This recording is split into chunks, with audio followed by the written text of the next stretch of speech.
या गुगल मॅपने आज आम्हाला अशा रस्ते नेलं की पुढं रोडच दिसत नव्हता आणि हा रोड कोणता होता काय माहीत. राम राम मंडळी, मी आहे सार्थक. मी आलतो दुकानाकडे तर MP न SP गप्पा मारित होते आणि हा सोम काहून जास्त विचार करू राहिला काय माहीत आणि सचिन काहीतरी कामात बिझी. नंतर आलो मग मी कुकाण्याला थोडं काम होतं, काम बिम आवरिलं आणि निघालो मग भेंड्याकडं. भेंड्याचा कारखाना चालूच होता, कारखान्यामुळं खूप गर्दी असते बरं का भेंड्यामध्ये.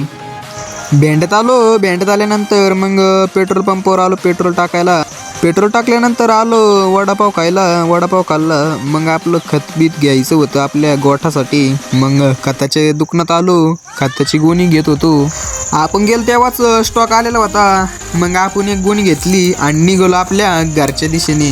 हे आपल्या गावातलं सगळ्यात मोठं मंदिर. मग आपली गाडी घातली आपण घाटातो खाली.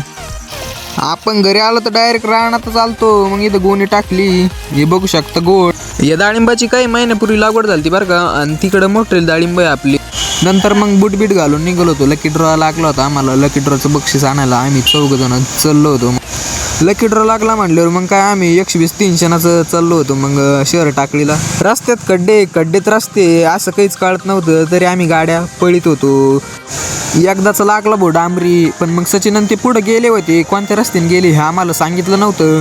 मग आम्ही गुगल मॅप लावला पण गुगल मॅपने आम्हाला अशा रस्त्याने कोणाच्या वावरातून चाललो होतो की कुठून चाललो आम्हाला काहीच कळत नव्हतं. याला त्याला विचारून मग आलो भाऊ शहर टाकळीमध्ये. मग आलो जिथं बक्षीस वाटप चालू होते इथं भरपूर बक्षीस आले होते. मग आपल्याला लागलं होतं होम थिएटर. मग होम थिएटरचा आवाज चेक करायचा होता आपल्याला. मग चला तुम्हाला ऐकवतो.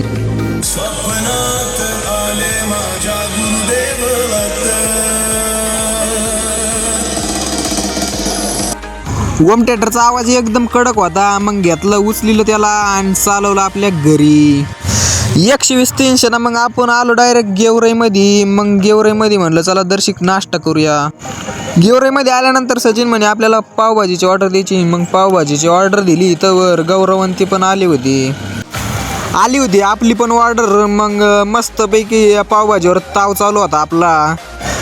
ते म्हणे एवढ्या पावात आपलं काही भागणार नाही. मग अजून पाव सांगितले मस्तपैकी. मग काय त्यांना रस्सा पण सांगितला, रस्सा पण घेतला सगळ्यांनी. सचिन शेटकाईची ऑर्डर देतो, चला ऐका तुम्ही. 0 मिनिटात पण गुलाबजाम आले होते. मग सगळ्यांनी गुलाबजामवर ताव दिला आणि मग आम्ही निघालो घरच्या दिशेने. गाडी काय 120-300 पळत होती घरी जायला. धूळ उधळत होती. मी पण गोगल लावला मग आणि आपली गाडी पण 120-300 घरी चालली.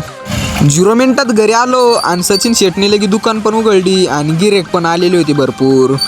ब्लॉग आवडला असेल तर सबस्क्राईब करा आणि एक लाईक झालंच पाहिजे. हे बघू शकता आपले गोठ आणि इकडे डाळिंबी आपली.